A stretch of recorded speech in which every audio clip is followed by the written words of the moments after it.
Aner malaka nyam kana jala konti ling ka wa na gwasame to kon ka ler mi jidid mi ko na ling ler shob karaw ler nyam bana ling bana rache ka ki parkol quer interim chairman ka spele mayo te ka job mi salat gwasame mi gorno de nyoga ya kel bana job me bana jelinga gwa ko la kon gorno de kon ler de kon keling mi jiram jidid bi gorno jen bi ler bi nyoga nasen ko ken ban man le rode ka par kol ka kume espele ayo ban jelinkel ano gwasa me take me donkan kona kon ngaja gwa la par kol me dola dol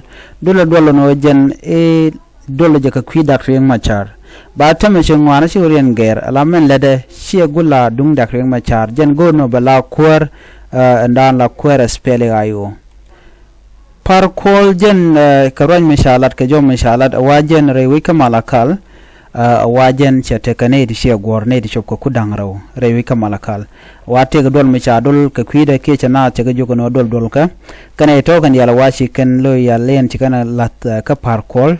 lo shikan let pin dr yang machar gwade dane par kol me kwanyro da la interim chairman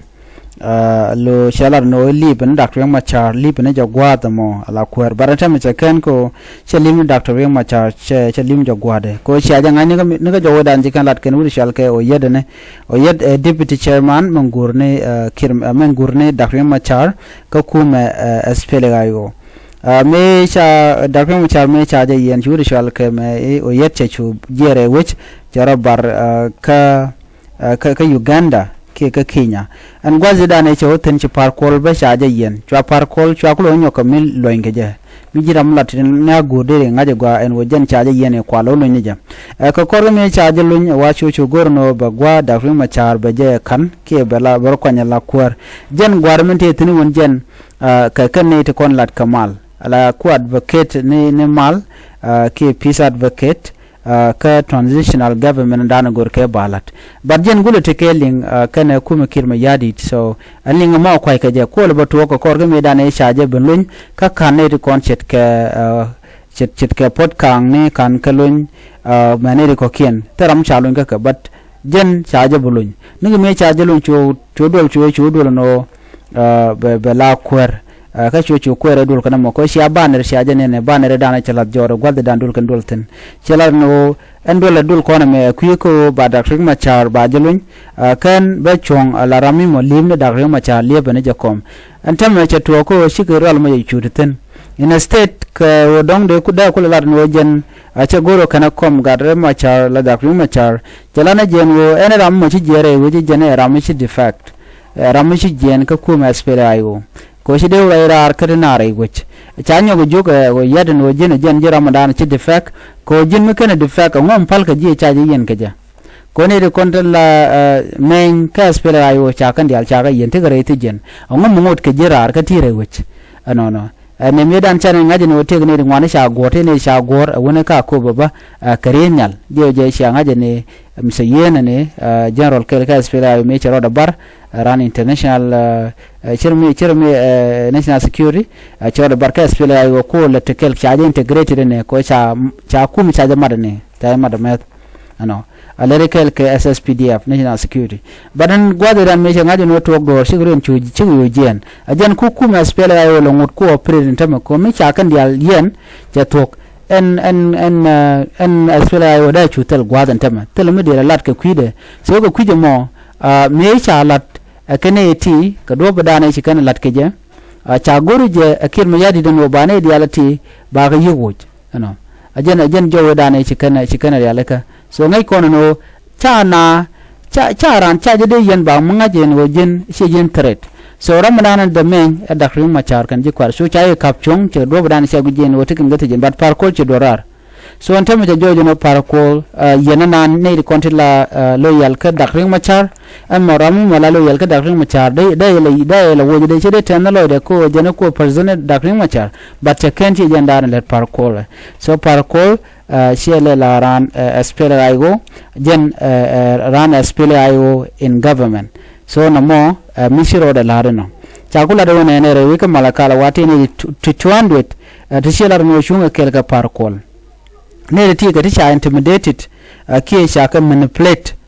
ko dwal ka ko ba position ken ba ko wucire wi ka malakal shanga je no kwang shora le te ka malakal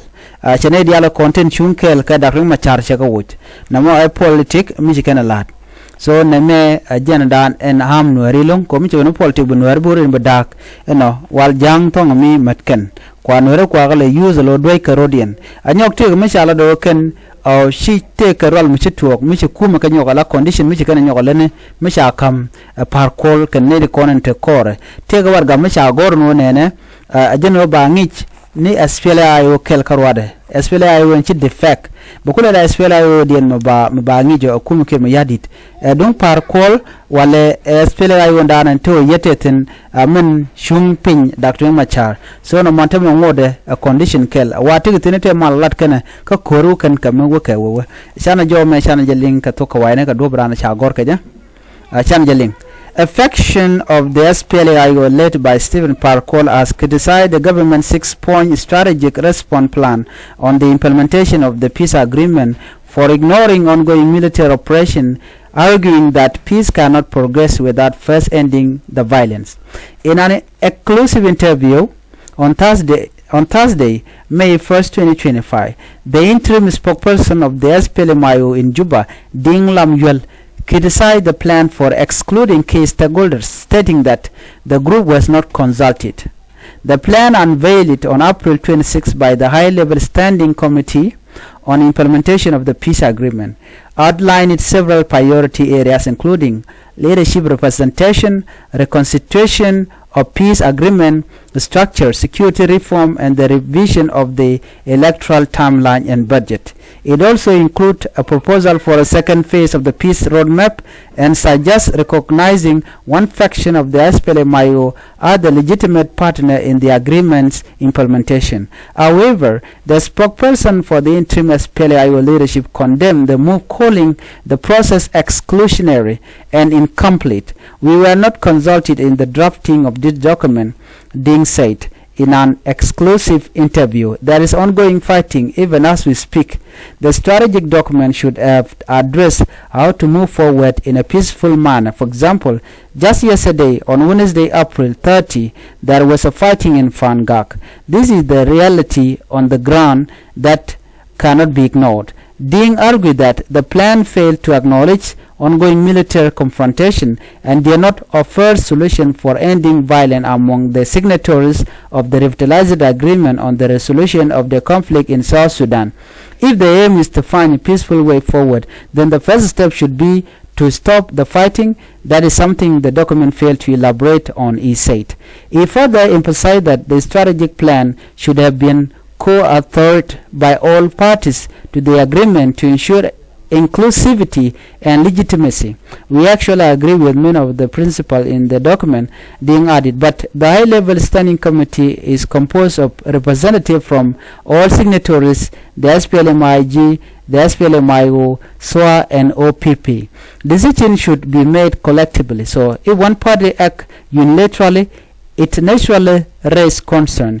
Why were not all parties invited to sit together and decide how to move forward? Earlier in the week, Oyed Nathaniel, acting chairperson of the SPLM-IO, loyal to the detained first by President Dr. Riek Machar, also dismissed the plan, calling it a unilateral position by the incumbent government, not a collective decision of the peace parties. As tension persists and military confrontation continues, the lack of consensus on the way forward present yet another hurdle in South Sudan fragile peace process. So man lero de jana ka kumi kirma yadit ala chiga na jiga mo condition te mal matanka ko ngoda wo koru kan kam woka. So jen chin Nathaniel yer kula no melat kamo chi chuong akum kirma yadit. So ne me che bichuong chi che bugwa enemy sha Dr. Riek Machar cha ja konluñ en ka jen do mo anyok bo United States Canada wona na makan Dr. Riek Machar kana kon luñ tele do me de mal de yelat ke je Dr. Riek Machar jaram dan be mal bi no kan ji US kan lar ne tinin bangon tine kam kum South Sudan mo te cha Dr. Riek Machar cha jalun kon baga jere we ke be kan leaf ajan do dan ji kan lat kan tele mal me de lat kada party kel ki bon kel tere te jen kan mo to no mo wi mon ajan jo dan gore de nywa ye kel ka kwi par kol kata dan en cha jalat ka jem lera ro gwa men ban latin ban writing a queen ware nuari ka kwimat ke dien dan en china le gay ko chikete ka mat adoba dien bunwar bu te ka mat gor je en wode kon motor long de kon jekki de kon nyakel ka jen lereme so gor je en wojin mi jiram jidit ka lereme gor je en wojin der na me der je nyana san ko ken ko gor kono de latiti de ken shawon yam alamen kon fayga je tem e disunity dan ta kam dan adoba dien bunwar bu ko nyam ko je kon bum kon millet kon kel barantam na cheto ko da ko kon da ka kona ne ta gor ka ne yau ne ta gor na kware shi ne ta goro bunwer bo ne amade so na me a kel mi bej wajan ta maka kon yal kon ne ko la nwer ban mi shun kon kel ta ma de yal de ka go ala nwari mi jel kan kel ala ka one people ki one voice kati kan ka one future de nwar da chu chong ala mu go baranta ma man dag nwari long gwa ta me tel mat ka man dan en te ka jodan en ngake ene ideal so mi tele kon mat tele duomde kon nyam ko je but bana mat ban je kulu jigde manyam de kon community dande kon la manyam where community should be the first put community first not clan or political interest shi ojin bu shonga dorun ke ga tugdolun ke whatever but shungni ala nur shungni ala just simply put your community first shuro do mo ka clan en taga doro menena aran chingak na mo daga nware okay ne rin won ga konan ta memrai konan chaka daga politics yam jobani bago daga manage ching so na madara kula gware so na majakan wer ko biga telot so gor kono bana chong kel ka dom de kono nyam ka na me kel put community first not clan or political interest but noari akala nyam rekete diala konti let konke okay chana goro kwer munong nuare akon ti goro kwer munok ni yo ki nong ro de karwade ki mudang nuare Naradian, please stop spreading division on social media. Yen wer kone daka na, okay? Ji social media pala dek, okay? Pala dek mi chuara kon dek, chuara nuar dek. Siya nga ka goke, siya nga ka jeka, kon dial ka kon kel, dor kon dial ka kel. Janga ti, nuku ga supportel gwa boten. There's nothing mi belel. Baby abini cheng dornware de utena wal ko dong de yuji kan jur but tomorrow you gonna come back but let's stand together as one community tana chongla nuar kel akon di chung tugdele akon cha degba ka media ne chit ka social media ne la gor tin kut kan nuare ka kudro bum ke eitina menen all that buka dang nuare run bukul chongla jiram kel karwado ka chinware ko ken chikamat so please ngada nuar no akel chwanga la ker chwa na chwa ka de ka social media mana dien chana dialog chana je promote ka charu dan paleka kamno kon mijin mishiran chi joleka ke she moy ka der please ask forgiveness teja ka palika jonge shamale jonge paleka na mo banwar be jaga jawu niam be yunti dan ba jabus okay alamuti ne dangro ti ka karek ke do dangro tubdo dangro ti ka karek akala gorno bika mal bika nalat ano biga tigamat kamniken te missionan ka fan ga kana lawnwar community chika malen kana lat dol mu dol ka gwade paywo so amugwa ko la ne ti ajen bigo ngen to kwal bane jen bog ngen to kwal so na mo no nga gagang ba mi china ban gwa kel charik to kon lat kudin chagalat chane de kon te kudwer chaga kudwer ben chaga jugo no chwa nyoko kon go kon kel na made no de ko te chikan mar no de kamat okay mana dien yenne diala kontila nuare ko invest ka use ala use amete kan kamat ajala bom doro invest in use unity project ala use kona kala future ke ngwan nuare but mi daka ke la ka wiya kan ke ne ba kana ne tinana so bu kontel long bu kontel power be use gwal ba ga chu use bu chu telot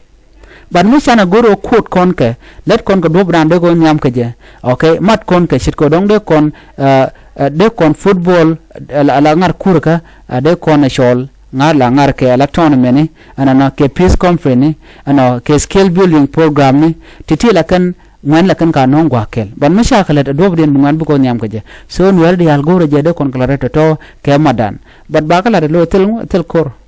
okay so titi ka de kon ang nyam ban mitele ka tel gwa bu kon nyam ten ajen jo dana go de nyoka ye kel nori ani biata kamal mi jirame jidit kan online tv channel goro no jen be subscribe ka bi notification bell bu je twan ko bu ler titi bi kan cho mala shugaji biata kamal bye bye